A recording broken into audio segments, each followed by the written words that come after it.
একবার ভেবে দেখুন, আপনি মারা গেছেন বলে সবাই ধরে নিয়েছে। আপনার জন্য শোক হয়েছে, সৎকারের প্রস্তুতি হয়েছে, আপনাকে শ্মশানে নিয়ে যাওয়া হয়েছে, কিন্তু আসলে আপনি মারা যাননি। আর যখন ফিরে এলেন, তখন কেউ আপনাকে জীবিত মানুষ হিসাবে গ্রহণ করল না। আমাদের আজকের গল্প রবীন্দ্রনাথ ঠাকুরের জীবিত ও মৃত গল্প অবলম্বনে শ্মশান ফেরত কাদম্বিনী। জীবিত না মৃত?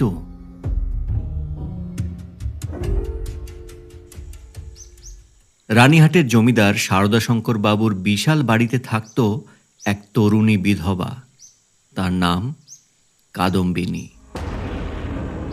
তার নিজের বলতে কেউ ছিল না।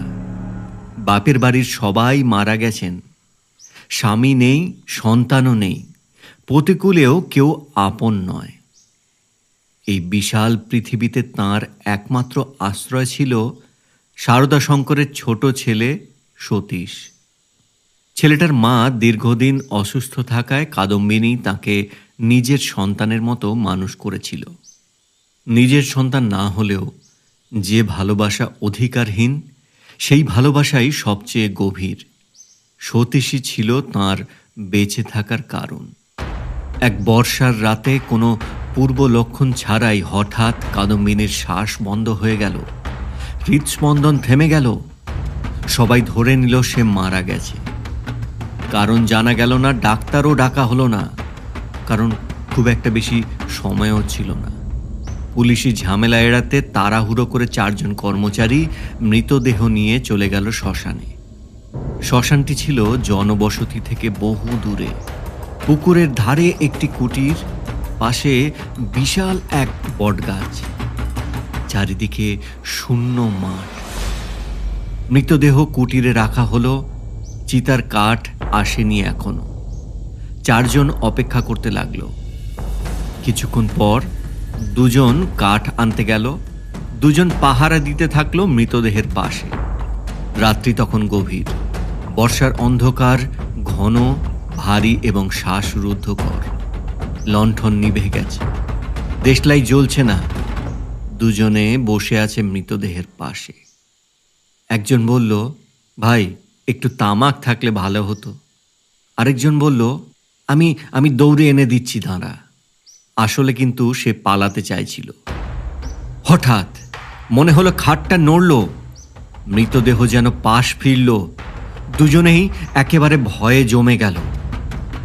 তারপর একটা দীর্ঘ নিঃশ্বাস, আর এক মুহূর্ত দেরি না করে তারা দৌড়ে পালিয়ে গেল। কিছুক্ষণ পরে সবাই ফিরে এসে কুটিরে ঢুকে দেখে খাটটি খালি পড়ে আছে, তাতে কোনো মৃতদেহ নেই। দরজার কাছে কাদায় ছোট ছোট নারীর পায়ের ছাপ। ভয়ে তারা সিদ্ধান্ত নিল দাহ হয়ে গেছে, এই বলেই তারা খবর দেবে। এই বলে আর তারা বিলম্ব না করে সোজা চলে যায় শারদাশঙ্করের বাড়িতে। কাদম্বিনী আসলে মারা যায়নি। গভীর অচেতন অবস্থা থেকে জ্ঞান ফিরে পেয়ে সে নিজেকে পেল শ্মশানের অন্ধকার কুটিরে। চারিদিকে কেউ নেই। সে ভাবল, আমি কি জমলোকেই আছি? হঠাৎ বাইরে থেকে ঠান্ডা বাতাস ঢুকল। ব্যাঙের ডাক, বৃষ্টির শব্দ, বিদ্যুৎ চমকানো। এক মুহূর্তে সে সব মনে করতে পারল। তার মনে হলো সে মারা গেছে, এখন সে প্রেতাত্মা। এই বিশ্বাস তার সমস্ত লজ্জা, ভয়, সামাজিক বন্ধন ভেঙে দিল। সে বেরিয়ে পড়ল শ্মশান থেকে। মাঠের পর মাঠ পার হলো সে। জল ভরা ধান ক্ষেত, কাদা, বৃষ্টি। হাঁটতে হাঁটতে শরীর দুর্বল হয়ে পড়ল তার। ভোরের আলো ফুটতেই দূরে লোকালয়ের চিহ্ন দেখা গেল। হঠাৎ তার ভয় লাগতে শুরু করল, কারণ মানুষ ভূতকে তো ভয় পায়, ভূতও মানুষকে ভয় পায়। এক ভদ্রলোক পথিক তাকে দেখে সাহায্য করল। সে কোথায় যাবে জানত না। তখন মনে পড়ল ছেলেবেলার সই যোগমায়ার কথা। পথিক তাকে নিশ্চিন্দিপুরে পৌঁছে দিলেন। যোগমায়া প্রথমে তাকে চিনতে পারেনি, তারপর চিনে খুব খুশি হলো। কিন্তু কাদম্বিনী আর আগের মতো ছিল না। সে বলল, আমাকে থাকতে দাও, দাসীর মতো হলেও থাকতে দাও। সে সবার থেকে দূরে দূরে থাকত, নিজেকে মানুষ বলে মনে করত না। নিজের ছায়াকেও সে ভয় পেত। রাত্রিবেলায় চিৎকার করত, অন্ধকারে বসে বসে সে কাঁদত। বাড়ির সবাই ভয় পেতে শুরু করল তাকে। যোগমায়ার স্বামী শ্রীপতি রানীহাটে গেল খবর নিতে। সেখানে গিয়ে সে জানতে পারল কাদম্বিনী সত্যিই মারা গেছে। সে ফিরে এসে স্ত্রীর সঙ্গে কথা বলছে। ঠিক তখনই ঝোড়ো বাতাসে দরজা খুলে গেল, প্রদীপ নিভে গেল। অন্ধকারে দাঁড়িয়ে আছে কাদম্বিনী। সে বলল, আমি তোমার সেই কাদম্বিনী, কিন্তু এখন আমি বেঁচে নেই, আমি মৃত।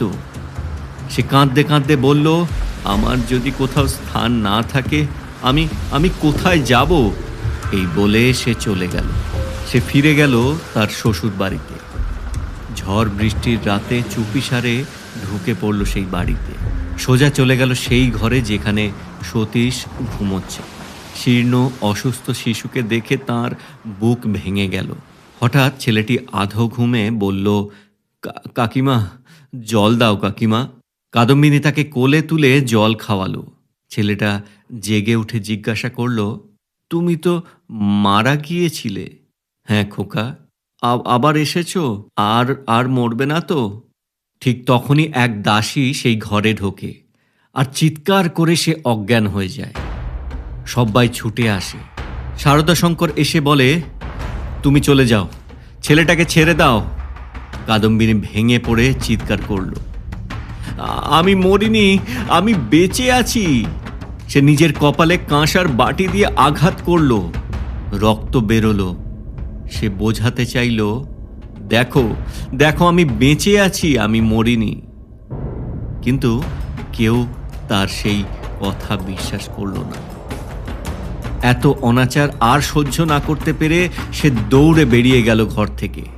সিঁড়ি দিয়ে নেমে পুকুরে ঝাঁপ দিল। রাত কেঁপে উঠল।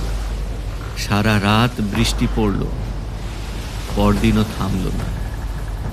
কাদম্বিনী অবশেষে প্রমাণ করল সে মরেনি, কারণ সত্যি করে মরেই সে প্রমাণ সে দিয়ে গেল।